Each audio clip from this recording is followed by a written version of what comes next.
Eight craze for IAS. और इस video के अंदर हम जो टॉपिक डिस्कस करने वाले हैं वो है हरियाणा स्टेट्स की नदियाँ। तो इसमें सबसे पहले जो नदी दे रखी है जो हरियाणा की मेन नदी है वो है यमुना नदी। यमुना नदी राज्य की पूर्वी सीमा के साथ बहती है।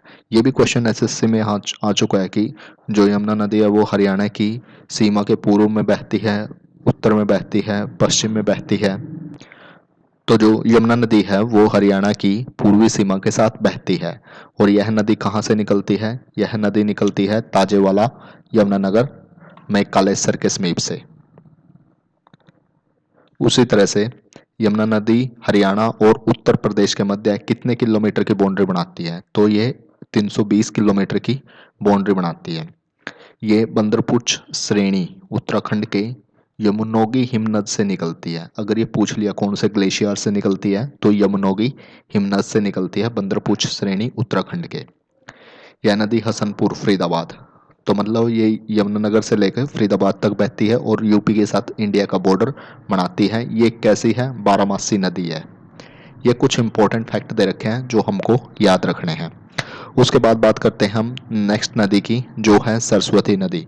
सरस्वती नदी हालांकि विलुप्त हो चुकी है लेकिन अब भी इसके साक्ष्य मिलते हैं और इसकी खुदाई का कार्य जारी है। सरस्वती नदी कहाँ से निकलती है? सबसे पहला क्वेश्चन तो यही आता है कि सरस्वती नदी कहाँ से निकलती है। तो सरस्वती नदी सिरमौर हिमाचल प्रदेश से निकलती है, अंबाला कुरुक्षेत्र कैथल से होके बहती है। तो यहाँ से सरस्वती नदी क्योंकि हिस्टोरिक पॉइंट से बहुत इंपॉर्टेंट है तो इसके बारे में ये भी क्वेश्चन आ सकता है कि ये कौन कौन से डिस्ट्रिक्ट से होके बहती है। तो ये अंबाला कुरुक्षेत्र कैथल से होके बहती है। मारकंडा टांगरी नदियां इसकी सहायक नदियां हैं। कौन कौन सी नदियां हैं? मारकंडा और टांगरी नदियां। ये कहाँ कहाँ से बहती है? लोर, भवानीपुर, बाल छप्पर, खेड़ा, पेहोवा, सिरसा से होती हुई गग्गर नदी में जाके मिल जाती है। इस नदी के बारे में कहा जाता है कि यह यमुनानगर से होकर बहती थी। ठीक है। यमुनानगर के गांव मुगलवाली में खुदाई का काम भी चल रहा है इसके बारे में, और सरस्वती धरोहर विकास बोर्ड बनाया गया है।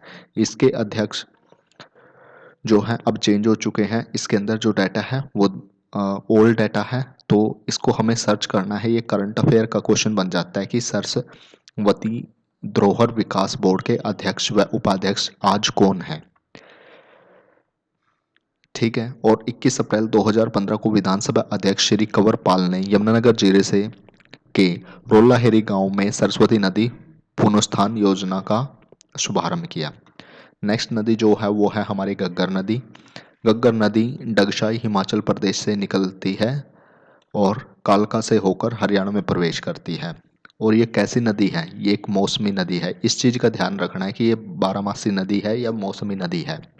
तो जो हमारी गग्गर नदी है वो मौसमी नदी है। और कहाँ कहाँ से बहती है? पंचकुला, अंबाला, कैथल, फतेहाबाद, सिरसा। यह हरियाणा की प्रमुख मौसमी या बरसाती नदी है। इसको मौसमी भी बोल सकते हैं और बरसाती नदी भी बोल सकते हैं।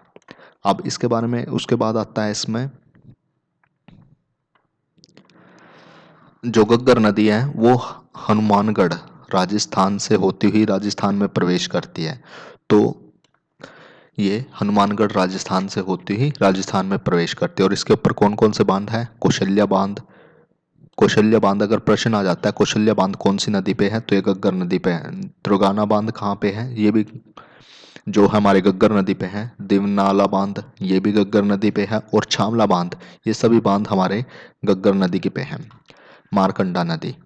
मारकंडा नदी नाहन हिमाचल प्रदेश के पास से शिवालिक की धरतीधर जो धरतीधर श्रेणियां हैं शिवालिक की, हिमाचल प्रदेश से वहां से निकलकर अंबाला के नज़दीक से प्रवेश करती है। इसका प्राचीन नाम अरुणा था।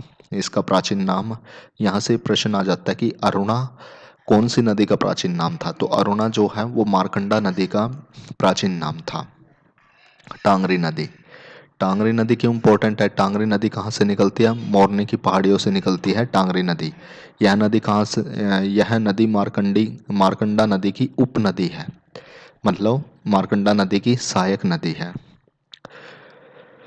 और मोरनी की पहाड़ियों से निकलती हैं। मोरनी की पहाड़ियाँ किस फैक्ट के लिए इम्पोर्टेंट हैं वो भी इम्पोर्टेंट है। एक टूरिस्ट डेस्टिनेशन भी है मोरनी की पहाड़ियाँ, और यहाँ पे इसकी ऊंचाई कितनी है वो भी आपको लिखना है क्योंकि वो भी करंट जीके के अंदर आता है।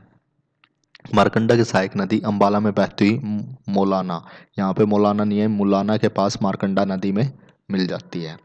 नेक्स्ट जो साउथ की नदी है, हरियाणा के साउथ में जो नदी बहती है वो है इंदौरी नदी। इंदौरी नदी कहाँ से निकलती है? मेवात, नूह के मेवात की पहाड़ियों से निकलती है। और इसकी सहायक नदी कौन सी है? साहिबा इसकी सहायक नदी है। डोहानी नदी डोसी की पहाड़ियों से निकलती है। डोसी में कौन से ऋषि फेमस थे? च्यवन ऋषि। तो च्यवन ऋषि की पहाड़ी डोसी पहाड़ियों से निकलती है और साहिबी नदी में आकर के मिल जाती है। ये साहिबी है और वो साहिबा है। तो जो टोहानी नदी है वो किसकी सहायक नदी है? वो साहिबी नदी की सहायक नदी है। उसी तरह से कृष्णावती नदी, उसी तरह से कृष्णावती नदी कृष्णावती नदी दक्षिण भारत के हरियाणा से प्रवेश करती है और बाद में बहरोड नाले में समाहित हो जाती है। साहिबी नदी महरोड, मनोहरगढ़ और जीतगढ़ के समीप बहरोड नूह से निकलती है। यह नदी कोट कासिम के निकट से हरियाणा राज्य में प्रवेश करती है। और सोता, ये क्वेश्चन आ चुका है हरियाणा जीके में कि सोता किस नदी की सहायक नदी है? तो सोता साहिबी नदी की सहायक नदी है। यह यमुना नदी में मिल जाती है। भैनी में चुटांग नदी, सरस्वती नदी में मिल जाती है। ठीक है। साहिबी नदी कुटानी रोहतक में विभाजित होने के बाद सोंदी में मिलती है। ये जो साहिबी नदी है ना, पहले ऐसे चलती है, फिर ये डिवाइड हो जाती है। डिवाइड होने के बाद आगे जाके फिर मिल जाती है। तो ऐसी कौन सी नदी, अगर ये प्रश्न आ गया तो वो है साहिबी नदी। और साहिबी नदी किसकी सहायक नदी है? डोहानी। साहिबी की जो सहायक नदी है वो है डोहानी नदी, जो कि डोसी की पहाड़ियों से यानी ऋषि चमन की जो तपोभूमि रही है वहाँ से निकलती है। इस वीडियो के अंदर इतना ही। आई होप आपको ये अच्छा लगा होगा। Thank you. आपसे सिर्फ एक रिक्वेस्ट है, मेरे प्लेलिस्ट को शेयर कीजिए एंड जितना मेरा कंटेंट आप शेयर कर सकते हैं शेयर कीजिए। I will be really very thankful to you. Thank you.